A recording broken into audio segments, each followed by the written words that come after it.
Hey everyone, welcome back to Real Analysis 1. This will be lecture 18 of the course, and in this section we're going to take a look at the mean value theorem. So let's go ahead and jump into it. We'll call this section 5.2 the mean value theorem. So the mean value theorem is one that you will recognize by name. I'm assuming certainly something that comes up in calculus. Calc 1, and it's kind of a central theorem of Calc 1. And so what we want to do here is just prove the theorem. I don't believe in Calc 1 that we're likely to have proven it. What we want to do here is we want to actually just prove the theorem. And we'll take sort of the typical route, meaning there'll be a handful of theorems that come before it which imply the mean value theorem. So it's almost like a corollary, but not exactly. It's a little more involved, but it follows from a range, a small number of theorems that we'll prove and we'll reference then as part of the mean value theorem proof. So let's go ahead and start by defining what we mean by local max and local min. Okay, and so let's let E be a subset of real numbers and F a real valued function with domain E, right? So a real value function defined on E. Then we say that F has a local, here's what we're defining, a local maximum. It has a local maximum at a point P in the set E if there exists some delta greater than 0 such that f of x is less than or equal to f of p for all x in the delta neighborhood of p. And I'll say intersecting E, intersecting the actual domain. So the delta neighborhood of p. And this needs to be true, so this needs to be true for all the x's in the delta neighborhood. Now, if we say that f has an absolute maximum at p if f of x is less than or equal to f of p for all x in the domain x and E, right? So it's just a little bit stronger case, right? So you have a local maximum if it's possible to create an interval around p. You have a local maximum p if you can create an interval around p such that f of x is less than or equal to f of p for everything in that interval. And of course you have an absolute maximum at p if f of x is less than or equal to f of p for all x in the domain, right? So this should jive pretty well with what you kind of think of as local and absolute maximums. And then the definition for local and absolute minimums would be similar. It's just f of x would be greater than or equal to f of p, right? So you just kind of flip the inequality here. Okay, and so this should be a pretty straightforward idea for people who've been through calc, right? But you've basically got a function, kind of a function operating like this. And let's say I've got a minimum here at p. Okay, so all that means is that it's possible for me to draw an interval around it, a delta neighborhood, so p plus delta and p minus delta, such that everything inside that interval is greater than f of p. Okay, so everything inside this interval is greater than f of p, and so you can see clearly that f of p is a minimum. And then the same idea over here, we'll say that's a maximum there, we'll call it q, right? And so I can come up with some delta neighborhood of q such that everything inside that delta neighborhood, the f evaluated at all of the x's inside that delta neighborhood would have to be less than f of q, right? And so that gives you your maximums. Okay, so P is a local min, and Q is a local max, right? So the setup is pretty clear here. Okay. All right. Now it turns out in this case, and at least from how I've drawn it for this section here, both of these are not only local mins and maxes, they're absolute mins and maxes, right? But of course, if the function were to continue on in either direction, that may not be the case, right? But given how I've drawn it, you can see that everything on this interval here, at least, this is the largest point, this is the smallest point, right? And so local min, local max, also absolute min, absolute max. All right, so this brings us to our first theorem.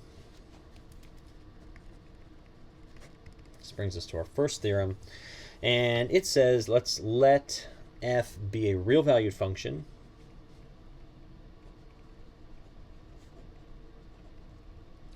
on an interval I. And let's suppose f has either a local max or a local min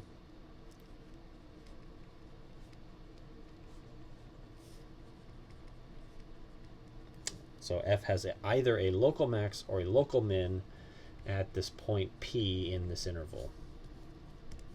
Okay. Then if f is differentiable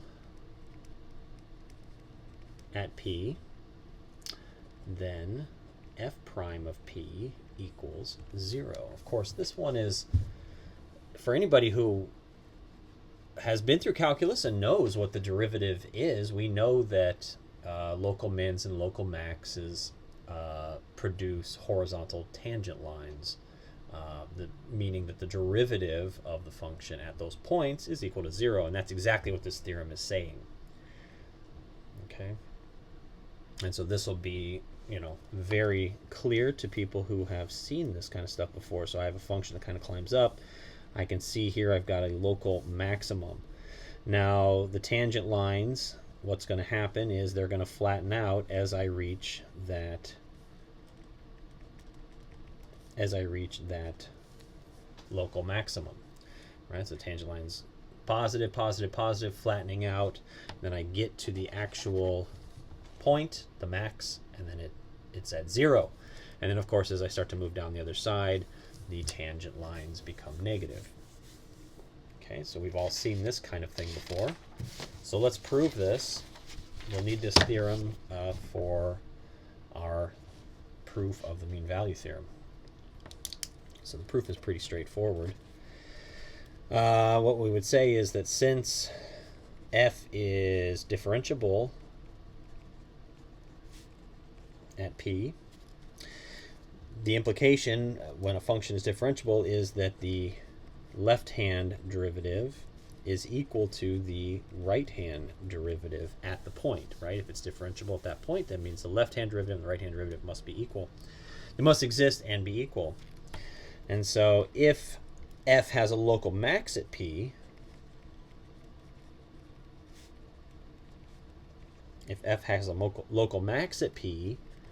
then what? Well, there exists some delta greater than 0 such that f of x is less than or equal to f of P for all x in the interval where x is technically in the delta neighborhood. So we'll write it like this: x minus P is less than delta. Okay. Now, in particular, so this is just a fact, right? If f has a local max at P, then we have some delta neighborhood where f of x is less than or equal to f of P. Now, what we want to do is we're going to approach P from both sides. In particular, so we'll say in particular, right, if P is less than x, which is less than P plus delta, so if we're in sort of the right-hand side of the delta neighborhood, then what do we have? We have this, f of x minus f of P over x minus P. It's going to have to be less than or equal to 0, right? Okay, so as we approach a max from the right-hand side, the derivative is negative. Right, so remember, this is kind of like we're approaching the maximum from this side, And so all of the slopes of the tangent lines are negative. Okay. And so what we would say then, I mean, this is just all we're saying here is that the right-hand derivative at p is less than or equal to 0. Now you can do the same thing from the other side, right? So we've got it from this side. Now what about from the other side? Well, if p minus delta is less than x, which is less than p, meaning if I'm in the left-hand side of the delta neighborhood, well, in that case, f of x minus f of p over x minus p would have to be greater than or equal to 0, right? In this case, I'm over here, right? I'm kind of moving at it from this side, and all of these tangent lines have positive slopes. Okay, and so therefore, the left-hand derivative at p must be greater than or equal to 0. Okay, so I've really got these two things right here. So I know that the right-hand derivative is less than or equal to 0, and I know the left-hand derivative is greater than or equal to 0. But f prime of p exists. That implies that these two are equal. Right? And so that means what? Well, it means that they must be equal to 0. The only overlap here is 0. All right? So that implies that the derivative must equal 0 at p. Right? The right-hand limit is less than 0. The left-hand limit is greater than 0. They must, or greater than or equal to 0. They must agree, so they must be all equal to 0 at p, right? Perfect. And so that's the proof. It's pretty straightforward, very logical, right? And all you really have to do is just think about, you know, the local max implies a delta neighborhood. And if you think about what the derivative is doing on either side of the delta neighborhood, the left-hand side versus the right-hand side, the implication is that the derivative must be equal to 0 in the center, where those two sides come together. And of course, you could prove the same, you know, the same proof could be used to identify the value of a local minimum. Right, so local minimum would have a derivative of 0 also, and for the same reason. You just adjust the proof ever so slightly. Okay. So there's a quick corollary that we should knock out here. Quick corollary. And this one says, let's let f be a continuous real valued function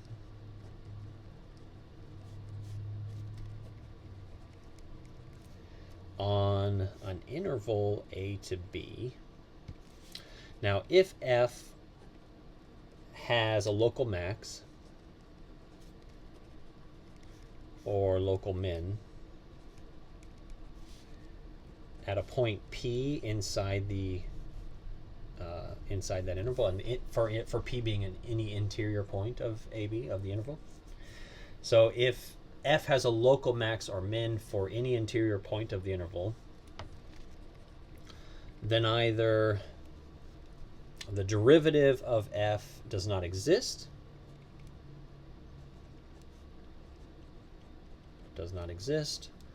or f prime of p equals 0. Right, and so this is very similar to the last theorem. Right, and so in the last theorem, we basically say if f has either a local max or a local min at p, and if f is differentiable at p, then that derivative is equal to 0. What we're saying in this theorem is if f has a local max or local min at p, then either the derivative doesn't exist at p or the derivative is equal to 0. And you can see how that follows almost exactly from the previous theorem. It's almost a rewording of the previous theorem. Okay.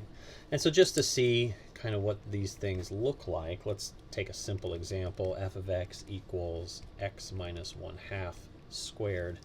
And we'll say the interval of interest is just, from 0 up to 2, right? So this is a simple function. You could expand this and you see it's a quadratic function.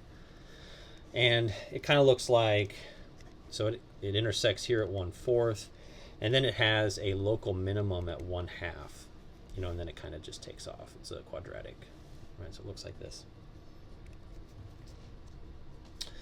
And so the function is f of x equals x minus 1/2 squared. And so the derivative, you can use the chain rule on this, it's twice x minus 1/2. The derivative of the inside is just 1.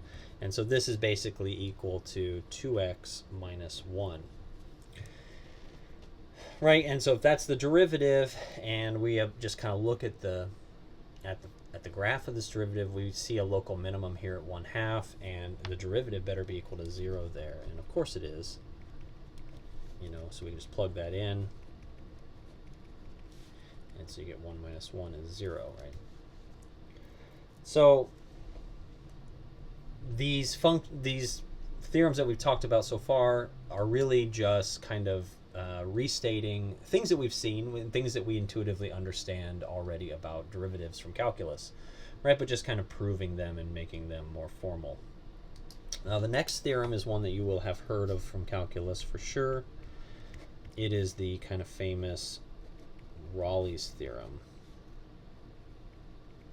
right? And this one is the one that's explicitly used in the mean value theorem proof, and it's almost like kind of a special case of it. Well, not exactly, but its implications are very. It implies the mean value theorem very tightly, right? And so it's almost like a special case. So what does it say here? Suppose f is a continuous real valued function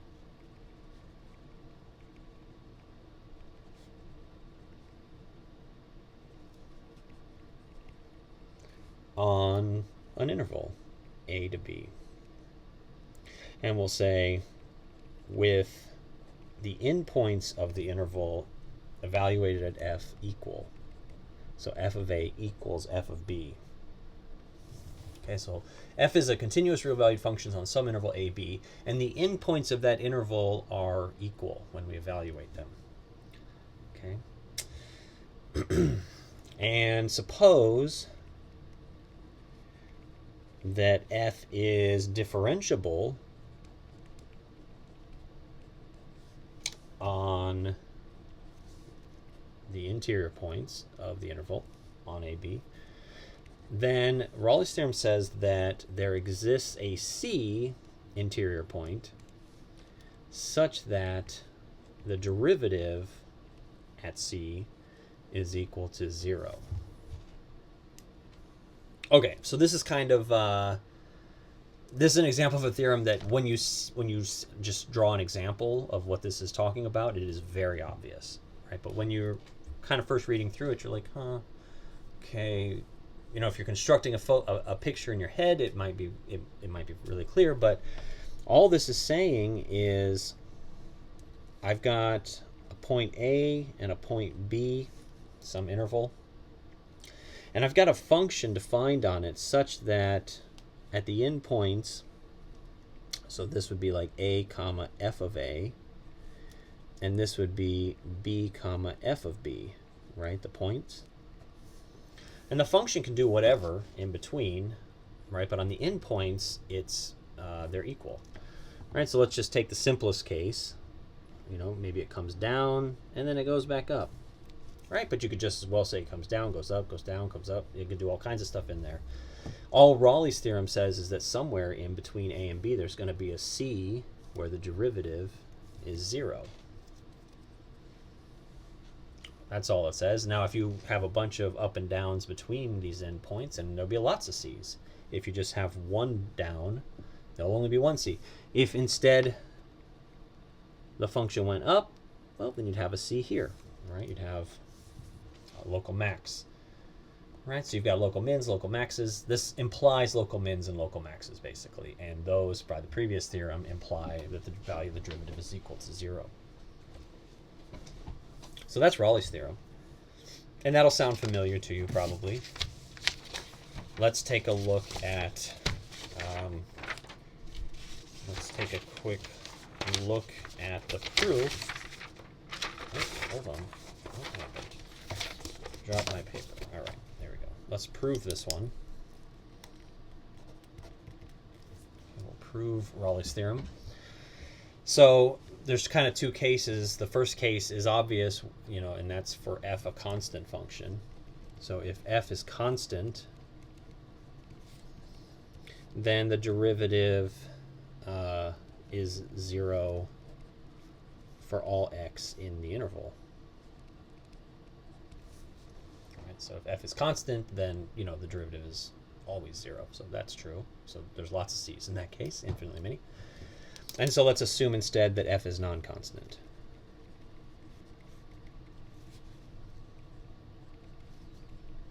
So f is not constant on AB, right? Which means it goes up and it goes down. And so kind of hearkening back to our discussion of compact sets, well, this is an interval. So since AB is an interval, it's compact, and therefore it has a max and a min.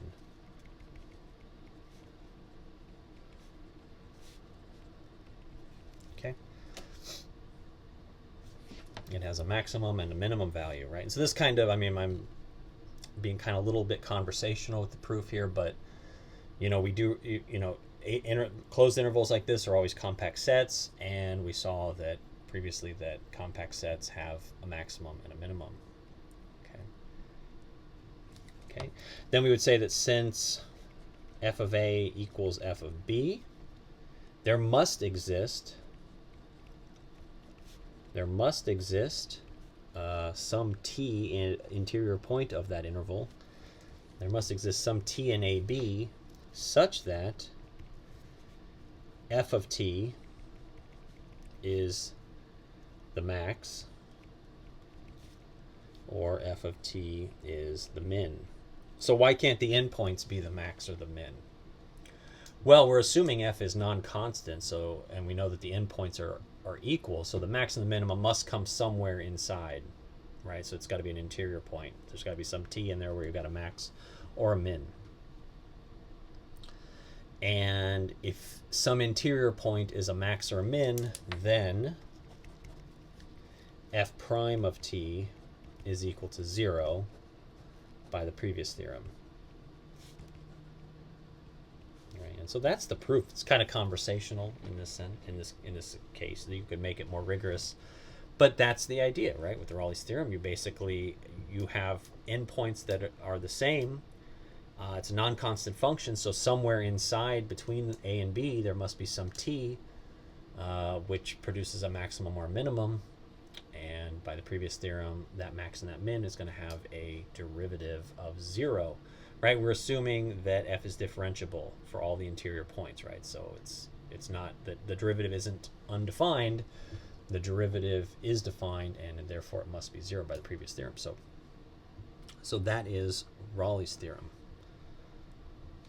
Okay, perfect. Okay, and so then that brings us to the mean value theorem. That brings us to the mean value theorem.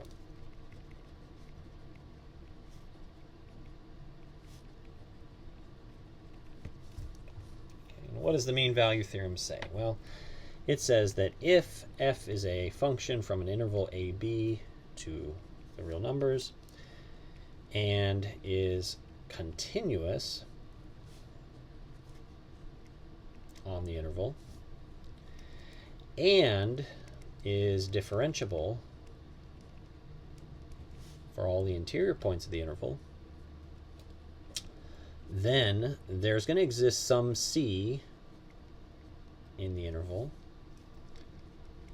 such that f of b minus f of a is equal to the derivative evaluated at c times b minus a. That's how the mean value theorem is typically stated. Okay. Now, this last line of the mean value theorem, if you rearrange this a little bit, it kind of makes more intuitive sense. What we're really saying here is that f prime of c is equal to f of b minus f of a over b minus a. And what is this? This is just the slope of, that's the slope, switch pens here. This is the slope of the line connecting, this is the slope of the line between the points a, f of a, and b, f of b. That's all that is. All right. And so that's kind of makes it a little more intuitive, and it's very clear. Let's draw the picture.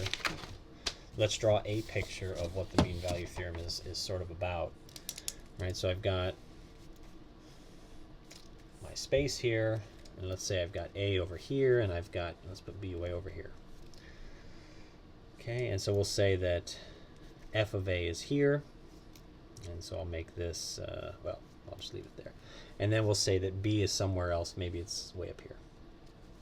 Okay, so this is my f of A, and then my f of B is way up here.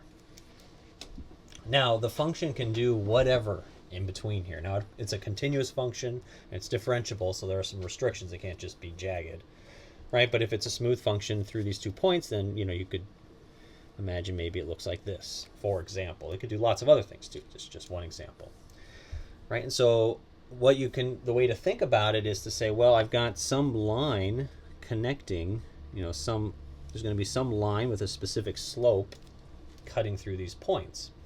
And the slope of that line is f of b minus f of a, that's the rise, divided by the run, which is b minus a, right? B minus a and f of b minus f of a. That's the slope, right, of the line that cuts through there. And so what the mean value theorem says is that if that's the case, if you have a function that is continuous, differentiable, and it's on this interval like this, then somewhere between a and b there's at least one c where the slope of the value of the derivative at that point c is equal to the slope of this line that cuts through these points, right? And so we can intuitively see that you would have one approximately here. And I'm going to call it C1 because you also have one approximately here. Approximately. And you kind of draw those up to the top here. You can see that the slope of the tangent line here is going to be the same as the slope of the line connecting the endpoints. And similarly here, if I were to draw this up here, you would see that you have a slope of a tangent line there that is going to be roughly equivalent to, well, it'll be equal to the slope cutting through these 2 endpoints, right? So we could say that f prime of C1 would be equal to f of B minus f of A over B minus A, which would also, in this case, be equal to the derivative evaluated at C2. Right? In this case, there's 2 of them. I could easily come up with an example where there's 3, 4, 5, however many. You can see how that would work. Okay. And so that is the famous mean value theorem. And we're in a position now to prove it using kind of the previous results. So let's prove this. Okay. So the proof is very clever. What you do is you define a different function, and then you can show that that different function meets the criteria of Raleigh's theorem, right? And which implies a c in the middle. Okay, and so let's define a function g, we'll call it, on the interval a to b. And we'll say g is equal to, so g of x is whatever f of x happens to be minus f evaluated at the lower endpoint minus f of b minus f of a over b minus a, and then times x minus a. Okay, so this looks goofy. What is this? Well, f is a function that's given, right? So you got this given function. Then from x we can build, or sorry, from f we can build g. G is just going to take f, evaluate it at x, and then subtract off f of a, i.e. the starting value, and then subtract off this term here. And you can see this is basically the slope of the line times x minus a. Now, a couple of things about g to note. First of all, g is continuous.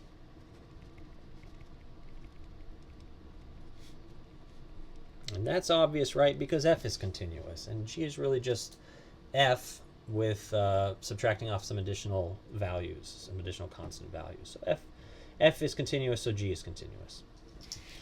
Furthermore, g is differentiable. And again, it inherits this from f. Right? Subtracting off another constant doesn't change the differentiability of a function. Okay, and this is basically, this over here is just an x term, right? So this is a constant times x. Okay, and then the third thing to note here is that g of a equals g of b, and here's where we inherit the criteria necessary for Raleigh's theorem. And just to kind of see this, you can plug these values in here. So g of a would be f of, instead of f of x, it's f of a, minus f of a, minus f of b, minus f of a, over b minus a, times a minus a. All right, so obviously these two cancel, and this is 0. And so this is just equal to 0. What about g of b? If I plug in the upper point of the interval, I get f of b minus f of a minus f of b minus f of a, again, all over b minus a, and then instead of x minus a, I have b minus a, right? So looking at this, you can see that the b minus a's cancel, so these two would cancel, and then I got f of b minus f of b, and then minus f of a plus f of a, and so this whole thing is equal to 0 also. And so g of a equals g of b, which is 0.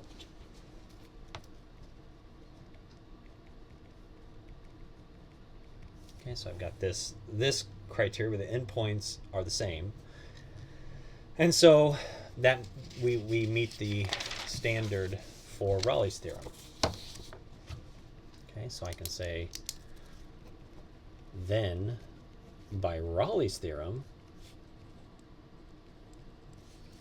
there exists some c in the interval a to b such that g prime of c is equal to 0, right?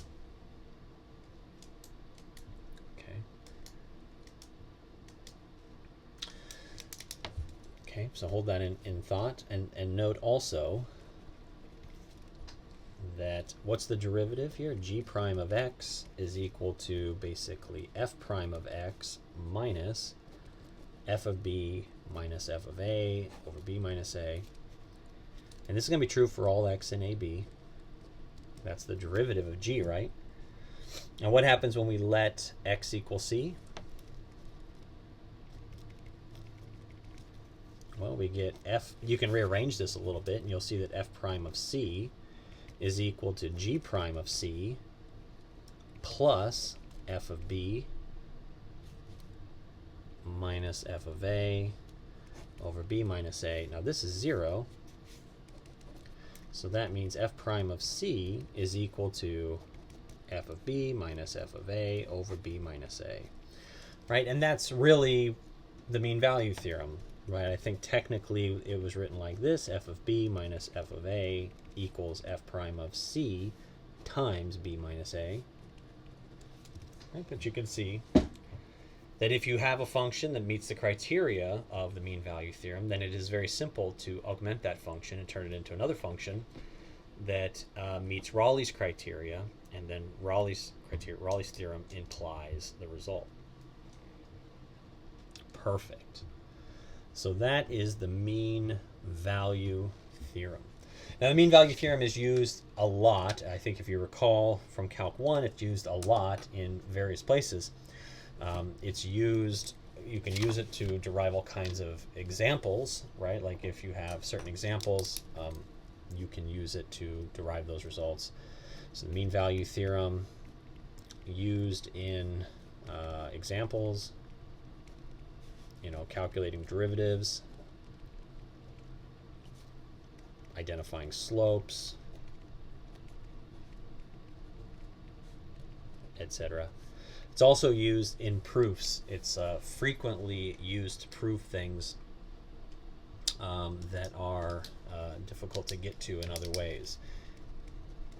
Useful in proofs. Okay, and so we'll see examples later in the course that leverage the mean value theorem explicitly. Okay. I think we'll leave it there, and when we come back next time, we'll kind of continue with this theme of going back and revisiting famous proofs from Calc 1, and we'll be looking specifically at L'Hopital's rule next time. All right, so until then, take care.